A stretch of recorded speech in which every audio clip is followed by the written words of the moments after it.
Hola, bienvenidos a este nuevo ciclo de análisis acerca de la Parashat Hashaboa. Hoy nos vamos a sumergir en el libro Ideas de Shemot, de los rabinos Isaac Sakal y Natan Menashe. Es un texto fascinante que recopila a los comentaristas bíblicos más importantes y la verdad nos da enseñanzas muy relevantes para hoy. Y el tema que nos ocupa es el 10º mandamiento, no codiciarás. El que cierra la lista de los 10, sí, pero que paradójicamente podría ser el que la empieza toda. Justo ahí quería llegar. Porque, vamos a ver, una lee no matarás, no robarás, respeta a tus padres. Y su importancia es obvia. Es autoevidente, exacto, pero ¿no codiciar? ¿Por qué un sentimiento, algo que pasa en la cabeza, tiene el mismo peso que un acto como el asesinato? Es más, el texto es muy insistente, es el mandamiento más largo de la segunda tabla y repite la prohibición 2 veces. Algo fundamental se nos está diciendo aquí. Es la pregunta perfecta para empezar, la verdad, porque nos obliga a no quedarnos en la superficie. Para entender esa importancia, lo primero es definir con precisión de qué estamos hablando. Y no es tan sencillo, porque la Torá usa 2 expresiones distintas. En el libro de Shemot dice «lo tachmod», no codiciarás. Y luego en Devarim, cuando repite los mandamientos, dice «lo titabé», no desearás. Ah, y no son sinónimos. Para nada. Y no son sinónimos. Pero ¿en la práctica no es lo mismo? ¿Desear, codiciar? Para mí suenan como 2 niveles de la misma cosa. Si quiero algo con muchas ganas, ¿en qué momento cruzo la línea de un verbo al otro? Es un matiz crucial del hebreo bíblico. La palabra para codiciar, gemda, no es negativa en sí misma. Ah, ¿no? No. De hecho, se usa en contextos muy positivos. Los salmos hablan de el monte que codició Dios para habitar, por ejemplo, o dicen que los preceptos de la Torá son más codiciables que el oro. La propia tierra de Israel es llamada Eret Gemda, la tierra codiciable. Gemda es un deseo muy intenso, casi apasionado, normalmente por algo que vemos, que percibimos con los sentidos. Ah, o sea que el problema no es el sentimiento de codicia, sino hacia qué lo dirigimos. Exacto. La prohibición es específica, codiciar lo que le pertenece a tu prójimo. En cuanto al lotitabé, no desear, el comentarista Malbim explica que es un deseo fuerte, pero sin esa intensidad abrumadora de la codicia, y puede incluir cosas que no se ven, anhelos más abstractos. El Midrash Mejilta de Rabí Simón Bar Yochai incluso los considera 2 preceptos distintos, no una simple repetición. Vale, entiendo la diferencia entre los verbos, pero sigo sin tener clara la línea roja. Si deseo el coche de mi vecino, pero no hago nada, ¿ya he transgredido? ¿O necesito empezar a hacerle ofertas para que se considere una violación a la ley? ¿Dónde se materializa la falta? Esa es la pregunta del millón. Y la respuesta de Rambam, Maimónides, es de una precisión quirúrgica. Él distingue perfectamente las 2 prohibiciones. Para lo tachmod, no codiciarás, dictamina que la transgresión ocurre cuando una persona quiere tanto el objeto de su prójimo que empieza a actuar para conseguirlo. Empieza a actuar. Sí, no hablo de robar, sino de presionar, insistir, persuadir al dueño, ofrecerle más dinero del que vale, hasta que el otro, bueno, por agotamiento o por la oferta, cede y se lo vende. Un momento, que esto es clave. Entonces, si entiendo bien a Rambam, el delito no es comprar el objeto. El delito fue el deseo previo, tan intenso que te llevó a presionar al dueño hasta doblegar su voluntad. Exacto. La compra es solo la prueba del crimen, no el crimen en sí. Has dado en el clavo. Rambam dice que la transgresión no se consuma hasta que se obtiene el objeto, pero no porque la compra sea el pecado, sino porque como no podemos leer la mente, el acto final de conseguirlo a través de la presión demuestra que el deseo previo era de una intensidad prohibida. La acción es el síntoma visible de la enfermedad interna, que es ese deseo descontrolado. Es un diagnóstico a través del comportamiento. Una genialidad. ¿Y qué pasa entonces con lo titabé, el simple deseo? Ah, ahí la cosa cambia por completo. Según Rambam, esa es una prohibición puramente mental. Se transgrede con el simple hecho de albergar el pensamiento de forma persistente. Si una persona se pasa el día rumiando, ojalá esa casa fuera mía, o daría lo que fuera por tener un coche como el de mi vecino, aunque no mueva un dedo, con solo alimentar ese deseo en su mente, ya está transgrediendo lo titabé. La distinción es increíble. Y esto debe tener que ver con las diferencias que vemos entre las 2 versiones de los mandamientos. En Shemot dice, No codiciarás la casa de tu prójimo, no codiciarás la mujer de tu prójimo. Pero en Devarim se invierte el orden. Primero la mujer, luego la casa. Eso es. Y además añade el campo. Esos cambios no pueden ser casuales. Se establece un término general. La casa funciona como un paraguas que engloba todo lo que una persona posee: su familia, sus sirvientes, sus animales, sus bienes.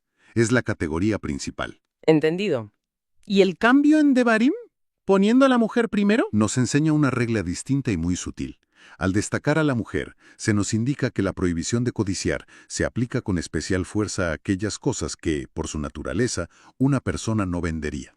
El libro da un ejemplo magnífico. Si le pides a un amigo que te venda un libro común, fácil de conseguir, no hay problema. Pero si le insistes día y noche para que te venda una primera edición firmada por su abuelo, un objeto con un valor sentimental único, ¿Algo irreemplazable? algo de lo que no se desprendería, ahí estás transgrediendo, porque presionas por algo que sabes que no debería ceder. Y la adición del campo supongo que es por el contexto. Exactamente. En Shemot estaban en el desierto.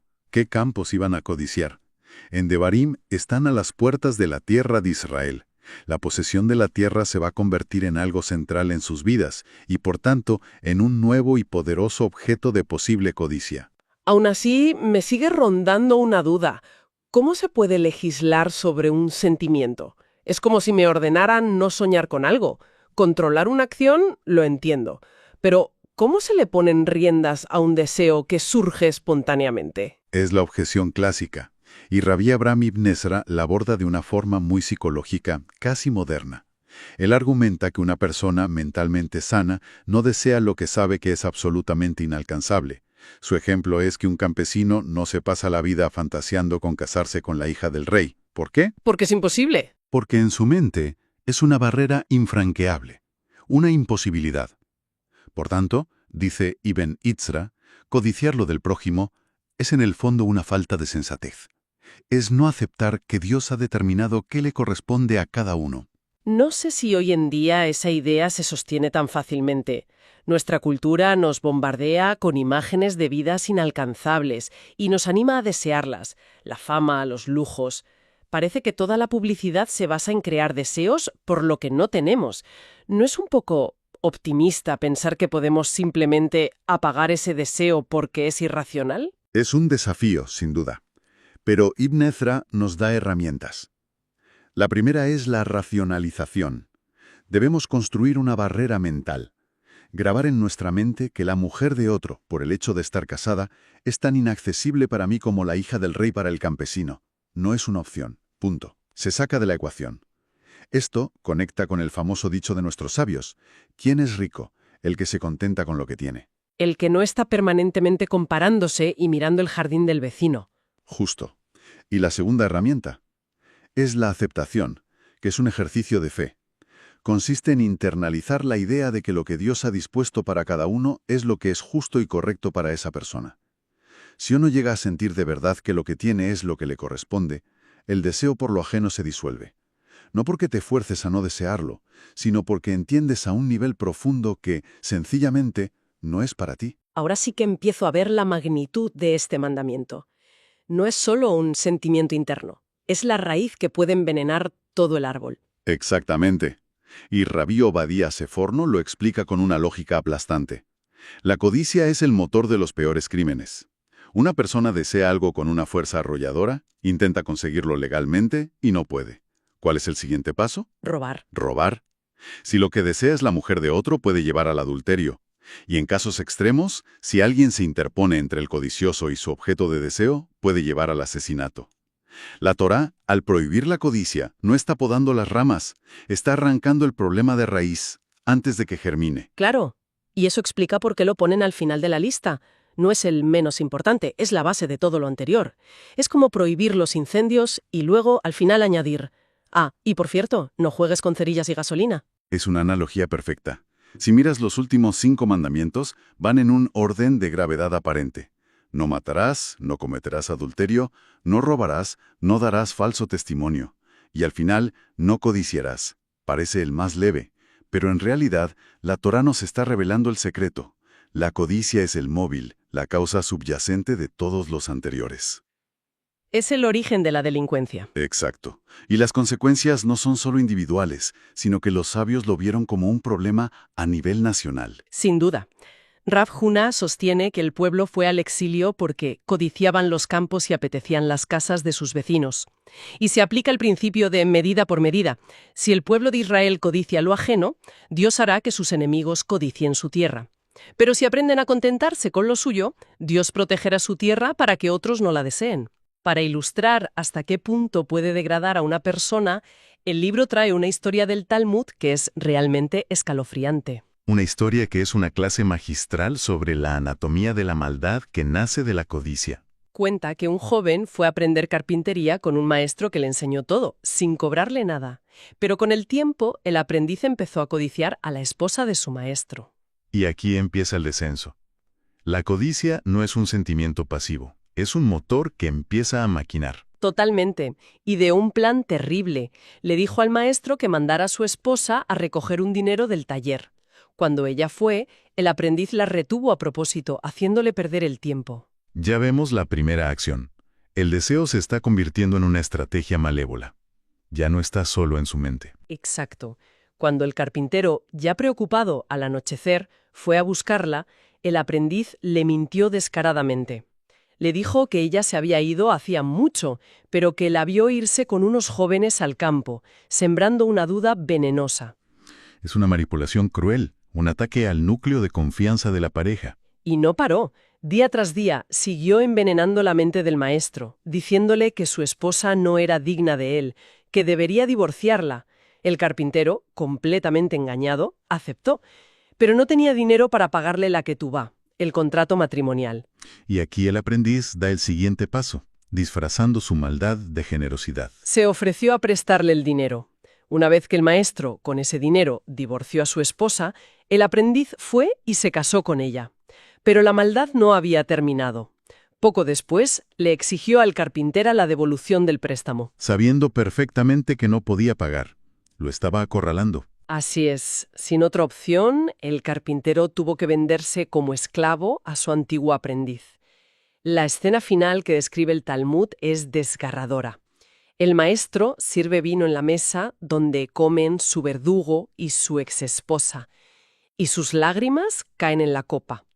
El Talmud concluye diciendo que en ese momento en los cielos se decretó la destrucción del templo de Jerusalén, porque la presencia divina ya no podía morar en medio de tal perversidad.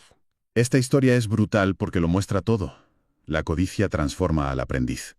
Lo vuelve cruel, desagradecido, mentiroso, ladrón y finalmente esclavista. Por eso la prohibición de la Torá no es solo para proteger a la sociedad del daño que causa el codicioso. Es también para proteger al propio individuo de la autodestrucción, del veneno que la codicia introduce en su propia alma. Y la historia bíblica está llena de ejemplos trágicos que confirman este patrón. Muchísimos. Podemos empezar por el principio de todo. Caín y Abel. La envidia de Caín por la aceptación de la ofrenda de su hermano, que es una forma de codicia, lleva al primer asesinato de la humanidad. Y luego tienes a Han, en el libro de Yehoshua. Un solo hombre codicia un lingote de oro del botín prohibido de Jericó y por su culpa pierde la batalla todo un ejército. El impacto de la codicia de uno en la comunidad es brutal. O pensemos en el rey Ahab, un rey que lo tiene todo, pero se obsesiona con la pequeña viña de su vecino Nabot. Su codicia es tan grande que permite que su esposa Izebel organice un juicio falso para asesinar a Nabot y poder expropiar su tierra. Y no podemos olvidar a Gehasí, el sirviente del profeta Elisá. Codicia el oro del general de Aram, al que Elisá había curado. Miente al general y a su propio maestro para obtener una recompensa y termina maldecido con lepra. El patrón es el mismo. La codicia siempre termina en tragedia. Es increíble. Al final de este análisis queda claro que este mandamiento, que al principio parecía el menos grave, el más subjetivo, es en realidad la semilla de la que brotan las peores acciones humanas. Para cerrar, hay una conexión que lo une todo y le da una dimensión aún más profunda. Fíjate, no es una coincidencia que la primera transgresión de la humanidad, relatada en los primeros capítulos de la Torá, naciera precisamente del deseo y la codicia. El deseo por el fruto del árbol prohibido, el anhelo de poseer lo que no correspondía, fue lo que ocasionó la pérdida del jardín del Edén. Esto subraya que la codicia no es un simple defecto de carácter, sino una fuerza fundamental que tiene el poder de desmantelar el orden, tanto a nivel personal como a nivel cósmico. Es la raíz no solo del crimen, sino de la propia alienación del estado ideal de la